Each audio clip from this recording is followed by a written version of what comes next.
Hey guys, what's up? It's Ripe again. In today's video, an entitled smug neighbor constantly trespassed on my property and stole from me.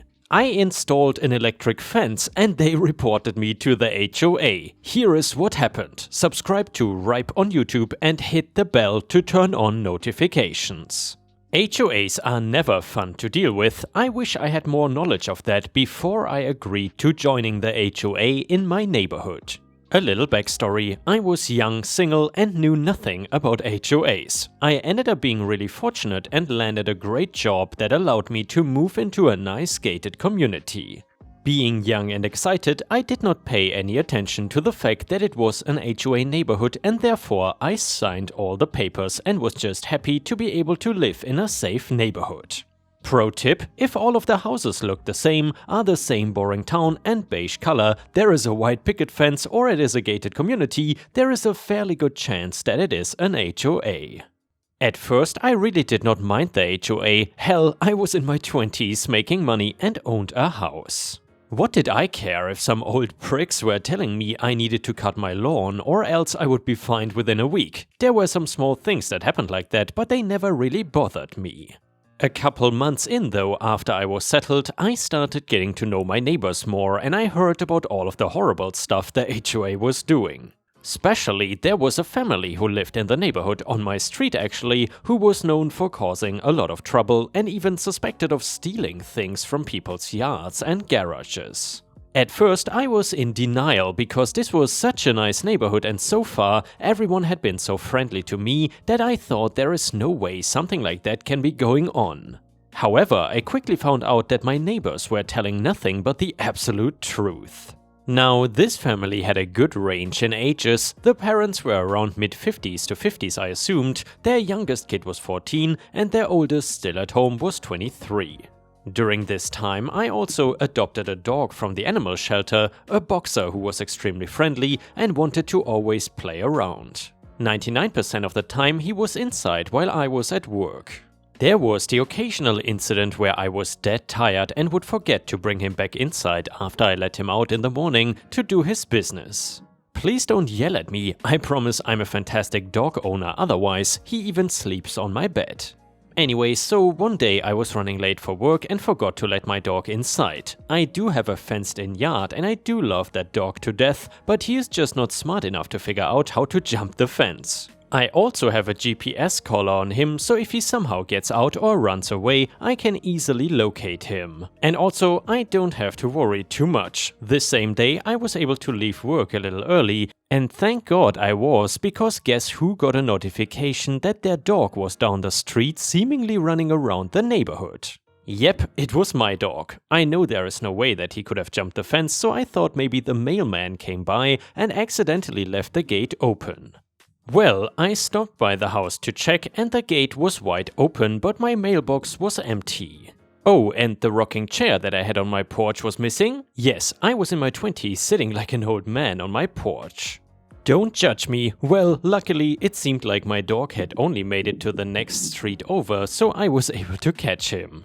The next day I was off and ended up telling my next door neighbor what happened, and I told her that there is no way my dog could have gotten out by himself and that my rocking chair was missing. She said that is a coincidence because she saw the family I was talking about bring in a white rocking chair, except it looked like it was spray painted white. My rocking chair was a light brown. I asked my neighbor if anyone had ever complained about this family and she said yes, but it always goes in one ear and out the other because the family is awful close friends with the HOA president and he would not do anything about it. Plus, she said no one has ever been able to prove that it is them stealing stuff and well, that was about to change.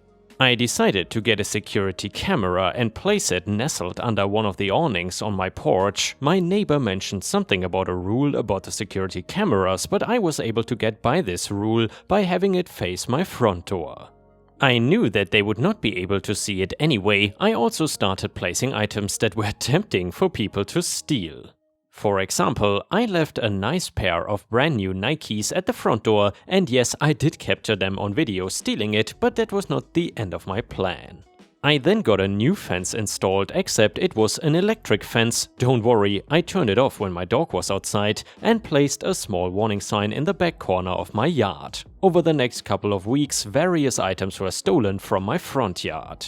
Every single time, it was always someone from that family. I was even surprised when the 14-year-old stole my Amazon package. I hope he enjoyed those dog treats I ordered. I did wait a couple of weeks before I installed the fence so that I had plenty of footage to prove myself. Well, I put the fence up and guess what? The HOA sent me a violation because those neighbors had complained about my electric fence and how dangerous it was. I let them know that I had plenty of footage of them constantly stealing from my property. Besides that, how would they even know my fence was electric unless they tried opening it? Which, by the way, they did not have permission to do. So me and a bunch of other neighbors got together to file an official report with the police and turn in the video footage. My neighbors reported recent property that was stolen and wrote statements. At the end of it all, the youngest actually ended up going to some youth boot camp because apparently he had also gotten into several fights at school. The mom and dad were basically forced to move out because nobody liked them. The HOA president ended up calling a meeting and apologized for letting the behavior go on for so long without doing anything. He wanted to believe my friends wouldn't cause so much chaos. Okay, whatever. He ended up stepping down from the position and the HOA ended up changing entirely. I would almost argue that I kind of like the HOA now, so yes, I still live in the same beautiful neighborhood without those annoying entitled pricks and without a tyrannic HOA. And yeah, ripe stars, I would say that's definitely not the worst HOA we have ever heard of, but we see the usual patterns of HOA president being corrupt and being in bed with some sketchy neighbors. Either way, let's continue to the next story. And the next one is titled Revenge That Ends Relationships. This happened about 20 years ago while I was working as a computer data center systems administrator. My team is responsible for landing new servers in a data center and keeping them running. An important note, this data center has a very distinct smell of an odd mix of stall air, body odor and the smell of someone using a soldering iron. This air is recirculated every 7 minutes due to the large air conditioners, which were about the size of 8 to 10 minivans for this particular small data center. For those that have not been to an old-school data center, they are very loud and the air systems never turn off. I don't believe much, if any, fresh air ever comes in. At this point, I've been in a stable relationship for 7 years and perhaps not the best time, but definitely not horrible. One day, around 8 AM, I got a call that a set of servers was having issues and that the junior admin was attempting to recover it. His fixes made things worse and took the entire array offline. I get into the data center 30 minutes later because I was at home. Due to the critical nature of the system, it became all hands on deck. About 8 hours later, the entire array of servers was rebuilt and I head home, mentally exhausted. The other half greets me at home and I tell him my day was hell and that I was stuck in the data center all day fixing systems. He quickly mentions that he could detect a weird smell on me, but doesn't know what. I remind him what the data center smelled like and he calmed down. We have dinner and chill in front of the TV. He then asks why I smell like I've been with someone and asks if I slept with someone on my lunch break. I looked at him and said something to the effect of, "Are you kidding me right now?" He proceeds to escalate this to a full-on fight while I am mentally exhausted and it never ends. The next day after work, I get home, he greets me with a big smile. I'm expecting a big apology, dinner, flowers, etc., but instead he tells me that he got revenge on me as he slept with someone else that day. I am completely and totally shocked and confused. I had never suspected he would ever do such a thing. I could not even do such a thing myself.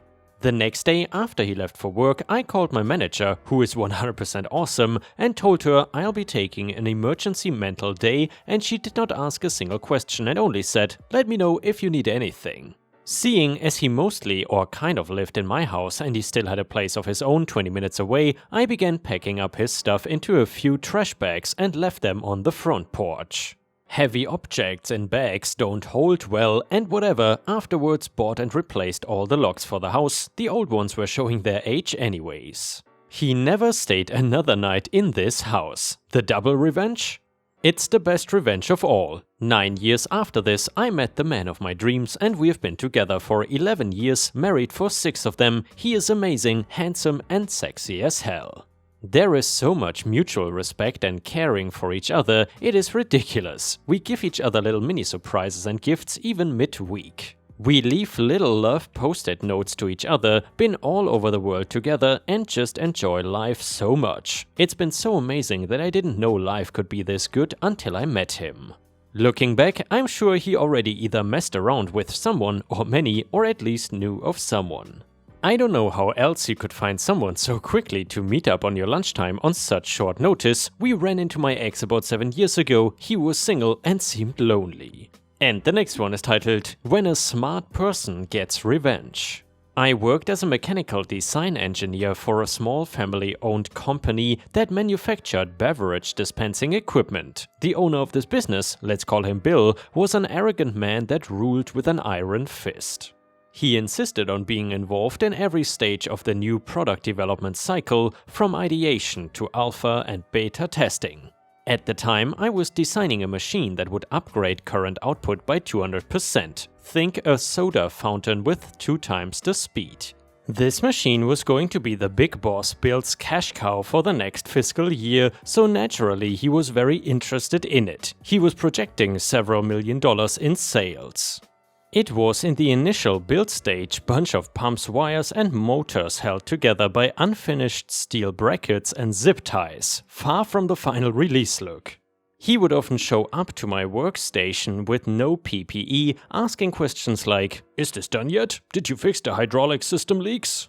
Why did you choose the most expensive valve for this design?" For those that don't know, being an engineer today is not like how it was in the 30s and 40s. Many think we are like Howard Hughes, going to fancy parties and inventing cool gadgets and swimming in dollars. However, it is far from that. We get a PC and an assembly station to build our prototypes, getting our hands dirty like the rest of them. All the while making just a little bit more than the average college graduate. We need our space to ourselves to do our job. Having someone mess with your tools and projects hinders our work and creates obstacles in the progress. If this someone happens to be the nosy owner of the company, your job gets 10 times more stressful. Big Boss Bill would come look at my unfinished project every Friday while I was away at lunch and play with wires, move tubes, abort test runs and critique every aspect of it. He would send feedback through my boss telling him the components I selected were too expensive and that the soda mix was too watery. The alpha prototype was more than a year away and he was complaining that things were not done yet. That's like telling the baker the cake tastes funny after tasting the uncooked dough. Bill was unbelievable. The last straw was when Bill inadvertently reprogrammed the dispensing settings while my prototype was on a 72-hour simulation test run. I talked to my boss, 3 levels below Big Bill, to please tell him to stop interfering with my work, but everyone knew it was Bill's company and he owned everything in it. His dad left him in charge and he could do as he pleased with everyone's work. I had enough of Bill playing with my work and delaying it. One Friday, I decided to set up my machine a little differently. Knowing he was going to fiddle around, I punched up the juice in the pressure regulator, loaded a sour mix of coffee and soda in the cartridge and reprogrammed the user interface with a big shiny button that read Slow Serve 12 ounces. I rerouted the dispensing tubes to point directly at the person standing in front of the prototype. If that was not enough, I installed a diffusing nozzle to it so it can spray him for maximum carnage. You would not go touching an open breaker panel while the electricians work on it. Why would you go fiddling with a partial commercial product build? I wanted to teach him a lesson. It was covered with cowl, so it was not so obvious. I took that Friday off because I did not want to stick around for the imminent crap storm. And yes, a crap show it was. I get a call about 12:23 from work asking if I can come in. My co-workers told me that Bill, who is normally soft-spoken and observant, was covered in Pepsi and was cussing like a sailor. From the description of the lab tech who witnessed the madness, he said the whole lab was covered in black syrupy stuff and smelled like burned motors. Bill pressed the slow serve 12 ounces immediately button and was peppered from head to toe in the stuff. But it gets worse. He was not alone. He had a tour of 3 potential buyers for this machine next to him who also got spunked. I set the output pressure so high that the dispensing nozzle became unhinged and violently spun around, causing a lot of damage to the lab and its inhabitants. I did not want this to happen. My pettiness went too far. And no, I was not fired, but I was assigned a lengthy project to improve workplace safety and procedures. The man had the nerve to say I needed to take extra precautions to prevent unsafe builds from being operated by unauthorized persons. Bill never fiddled with my work again. And the next one is titled, Karen gets absolutely enraged when I teach her a lesson. A few years ago, I was on a flight from London to Sydney when an older woman, maybe 70, suddenly collapsed in the aisle. The flight attendants rush over to her and check her pulse and determine she doesn't have one and commence CPR. People are standing up to see what is happening and a few people start to film.